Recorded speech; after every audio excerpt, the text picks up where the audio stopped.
Welcome to DRD अड्डा। और आज हम आपको बताएंगे different ways of online teaching. कितने तरीके हैं जिससे हम ऑनलाइन पढ़ा सकते हैं। तो चलिए सबसे पहला मेथड डिस्कस करते हैं, जो कि है white board method. White board method बहुत इजी होता है, लेकिन बस कुछ छोटी छोटी बातों का ध्यान रखना चाहिए इसे यूज करते में। जैसे कि जब भी हम इस पे कंटेंट लिखें तो ये ध्यान रखें कि हैंडराइटिंग नीट एंड क्लीन होना चाहिए, कि सामने बैठे स्टूडेंट्स उसे रीड कर सकें।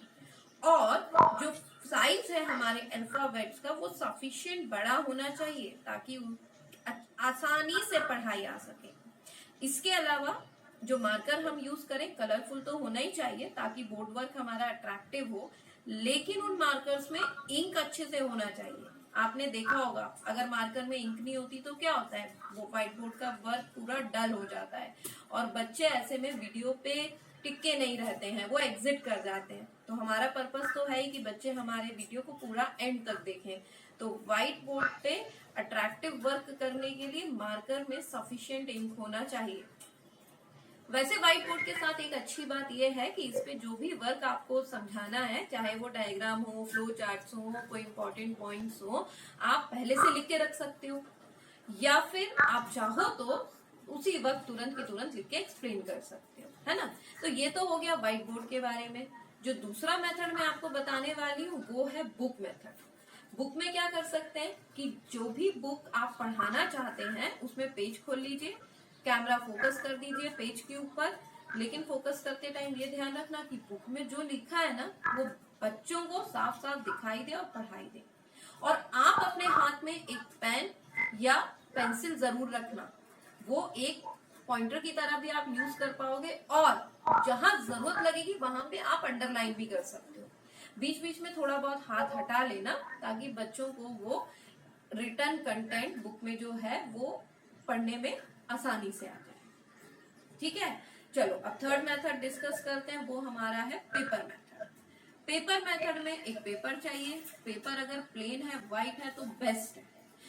आप जो भी चीज पढ़ाना चाहते हो पेपर पे लिखो, लेकिन सुंदर साफ हैंडराइटिंग में, क्योंकि पेपर है तो बहुत ज्यादा बड़ा तो नहीं लिख सकते, लेकिन ऐसा लिखो कि जो हमारा व्यूअर है उसको रीड करने में बने।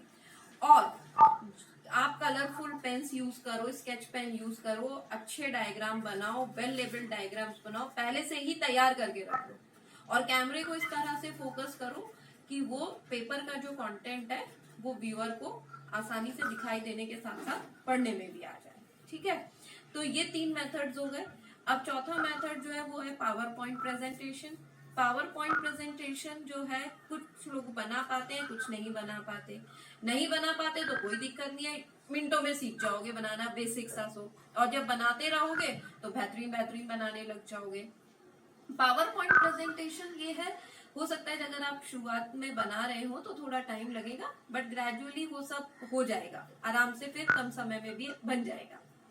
लेकिन पावर पॉइंट प्रेजेंटेशन बनाने में कुछ छोटी छोटी बातों का ध्यान रखना पड़ता है। जैसे स्लाइड का बैकग्राउंड का कलर अगर डार्क है तो जो रिटन कंटेंट है वो लाइट होना चाहिए, एंड वाइस वर्सा, है ना।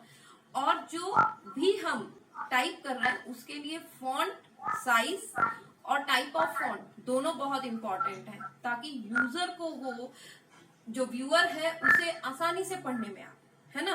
पावर पॉइंट प्रेजेंटेशन में आप तमाम इमेजेस डाल सकते हो, कोई वीडियो दिखाना चाहते हो तो वो डाल सकते हो, जिससे प्रेजेंटेशन अच्छा होता है। और हाँ, एनिमेशन जरूर दे देना प्रेजेंटेशन में, लेकिन बहुत ज्यादा नहीं, थोड़ा थोड़ा, इससे प्रेजेंटेशन अट्रैक्टिव रहता है। ठीक है, चलो लास्ट मेथड जो लॉकडाउन पीरियड में बहुत ज्यादा चल रहा है वो है जूम। जूम का बेस्ट पार्ट क्या है कि वहां पे आपको फील आता है जैसे आप क्लास में बैठ के पढ़ा रहे हो, क्योंकि बच्चों के साथ आप इंटरेक्शन कर सकते हो। जूम में अगर जो हमने ऊपर डिस्कस किया है पावर पॉइंट मेथड है या व्हाइट बोर्ड मेथड है, तो आप किसी तरह का व्हाइट बोर्ड वर्क है वो बच्चों से शेयर कर सकते हो। जूम में स्क्रीन पे पावर पॉइंट शेयर कर सकते हो, तो ये जूम की अपनी कुछ खूबियां हैं। तो इस तरह से ये मेथड्स हुए जो कि आपको एक अच्छा ऑनलाइन लेक्चर बनाने में हेल्प करेंगे। अगर आपको कोई डाउट्स हैं तो कमेंट सेक्शन में लिख के मुझे पूछें, और हाँ, अगर आपके पास भी दूसरे मेथड्स हैं तो कमेंट सेक्शन में लिख के मुझे जरूर बताएं। अगले वीडियो में मिलते हैं, तब तक के लिए बाय।